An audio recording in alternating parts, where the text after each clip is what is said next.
What up, everybody? We're doing an episode of Beefy Boys Breakdown, Halloween edition, as you can see. And my costume, we look better as a family unit. And I'll get my partner Harrison on here. We're going over UFC 267 on episode 66 of the Beefy Boys Breakdown. Main card time, absolutely stacked, star-studded, Fight Island. Let's get it. We got Volkan Oezdemir. No Plus time. 250 versus Magomed Ankalaev, minus 320. Now, Oezdemir is the number 8, Ankalaev number 7. Rankings McGee makes all the sense in the world. I think Oezdemir coming off a loss, Ankalaev coming off a win, fighting in the light heavyweight division. And I'll be real, I know Ankalaev was slowly building and slowly climbing the ranks. I don't think I had realized he was all the way up to 7. I did not either. And I didn't realize, like, after Prohaska, is he the next guy up? Yeah, I think that's what it's kind of setting the stage as. And I'll be real, and I'm not saying I take everything this man says as gospel, but I never really thought of it. Schaub was actually talking about Ankalaev. He was just like, "Oh, future champ for sure," saying it. And it's not that I'm like believing it because Schaub said it, but I had never even necessarily viewed him in that light. Like, yeah, it could happen, but Yeah, I never looked at him like a for sure champ kind of a guy.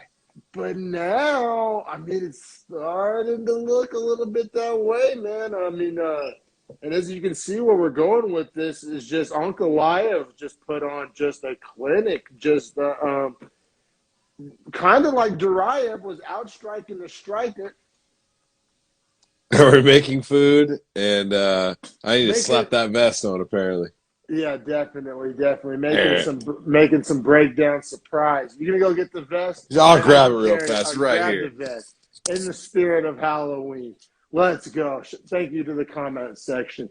But yeah, man, Ankalaev. So this isn't necessarily a fight we got to go round by round for. I mean, he was out. Essentially, this was set up, billed to us as Ankalaev the grappler, Oezdemir the big, powerful striker. But when it came down to it, Ankalaev was outstriking the striker, largely due to just hand speed. Oezdemir, just a powerful guy, a big guy, kind of represents the older generation of light heavyweights, which is also being represented at the highest level. So that's not necessarily a bad thing, but Oezdemir just kind of seems like he's going to have a struggle with some of these quicker, more athletic light heavyweights, at least at this point of his career. And, I mean, Ankalaev was just beating him to the punch. And there he is, looking sharp.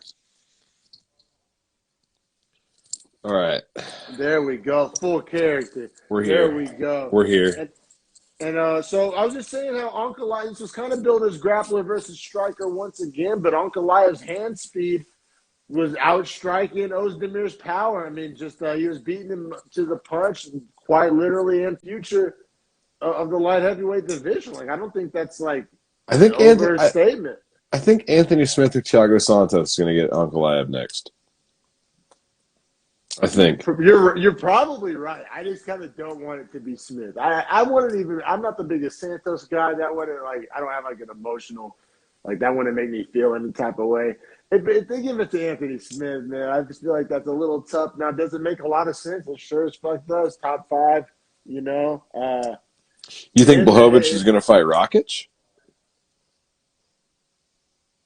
That would be cool because I want Blachowicz to remain relevant. We're just letting the cat all out of the bag. It's okay. We live in an internet world. You know what happened. But I would love to see Blachowicz stay relevant, maybe work his way back to a rematch or just whoever gets the belt next. Or I would love to see Blachowicz because it's not like there's a ton of fun characters and people we give a shit about in the light heavyweight division. That's what I'm saying. Yeah, I still like Blachowicz. I'm a big fan.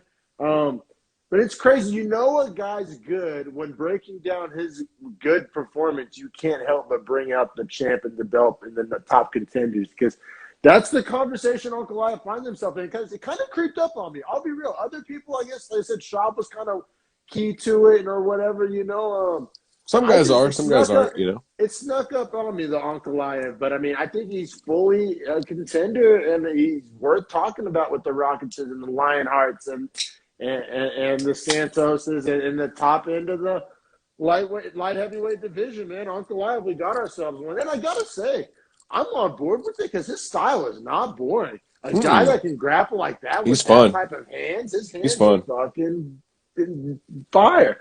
Yeah, a lot of fun. But yeah, wins as the minus 320 favorite. You know, probably gets himself into the top 5, or at least earns himself a top 5 opponent. Got himself as a real contender here.